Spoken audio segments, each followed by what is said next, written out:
আপনি দেখছেন news now, আমরা জানি কোনটা খবর। नीतीश कुमार ने 10वीं बार बिहार के मुख्यमंत्री पद की शपथ ली। बिहार की राज्य राजनीति से लेकर राष्ट्रीय राजनीति तक नीतीश कुमार ने अपने राजनीतिक करियर को लगातार मजबूत किया है। गुरुवार को जनता दल यूनाइटेड के नेता नीतीश कुमार ने 10वीं बार बिहार के मुख्यमंत्री पद की शपथ ली। नीतीश कुमार ने पटना में प्रधानमंत्री नरेंद्र मोदी, केंद्रीय राज्य मंत्री अमित शाह और भाजपा के अखिल भारतीय अध्यक्ष जेपी नड्डा की उपस्थिति में शपथ ली। मंच पर त्रिपुरा के मुख्यमंत्री डॉक्टर मानिक शाह भी मौजूद थे। बीजेपी के नेता सम्राट चौधरी और विजय कुमार सिन्हा ने भी शपथ ली और अब वे उप मुख्यमंत्री पद का कार्यभार संभालेंगे। सत्य निष्ठा से प्रतिज्ञा करता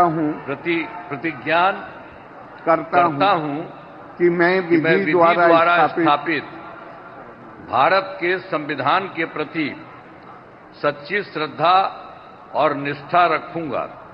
मैं भारत की प्रभुता और अखंडता अक्षुण्ण रखूंगा।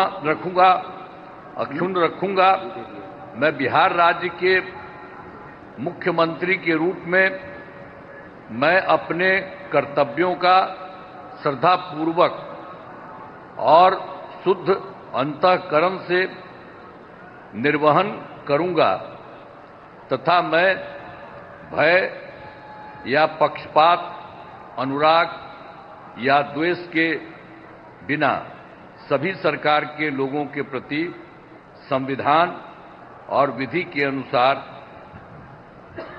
न्याय करूंगा। नीतीश कुमार 2014 और 15 के बीच 9 महीनों तक छोड़कर लगभग 20 वर्षों तक मुख्यमंत्री रहे। इससे नीतीश कुमार भारतीय राजनीति में सबसे लंबे समय तक सेवा देने वाले मुख्यमंत्रियों में से एक बन चुके हैं। इस चुनाव में एनडीए ने 243 में से 202 सीटें जीती। 243 मेंबर असेंबली में सरकार बनाने के लिए 122 सीटों की आवश्यकता होती है। ऐसे में विपक्षी गठबंधन को केवल 35 सीटें मिली। एनडीए के हिस्से के रूप में नीतीश कुमार की जेडीयू ने 85 सीटें जीती, जो 2020 के चुनाव में जीती गई 43 सीट से लगभग डबल है। बीजेपी 101 में से 89 सीटों पर जीतकर सबसे बड़ी पार्टी बन के उभरी है। केंद्रीय मंत्री चिराग पासवान की लोक जनशक्ति पार्टी ने 19 सीटें जीती। नीतीश कुमार ने अपने पूरे राजनीतिक जीवन में पलटू राम से लेकर सुशासन बाबू तक का उपनाम बदलकर अपनी निष्ठाएं बदलने का काम किया है। 2024 के लोकसभा चुनाव में जेडीयू ने कम सीटों पर चुनाव लड़ा, लेकिन बीजेपी को केंद्र में सत्ता बरकरार रखने के लिए नीतीश कुमार की पार्टी पर निर्भर रहना पड़ा।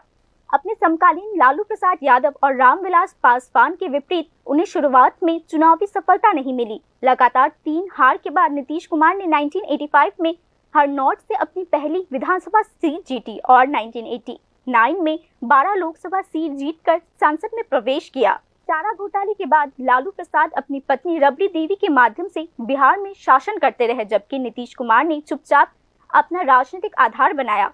समता पार्टी बनाने, भाजपा के साथ गठबंधन करने और एक कुशल सांसद बनने के बाद नीतीश कुमार ने खुद को एक प्रमुख राजनीतिक खिलाड़ी के रूप में स्थापित किया है। जनता दल में विभाजन और विलय के बाद नीतीश कुमार ने 2022 में भाजपा छोड़कर इंडिया ब्लॉक का गठन किया, लेकिन अंततः एनडीए में वापस आ गए। 5 दशकों से भी अधिक समय से नीतीश कुमार ने बिहार की राजनीति को उल्लेखनीय कुशलता से संचालित किया है।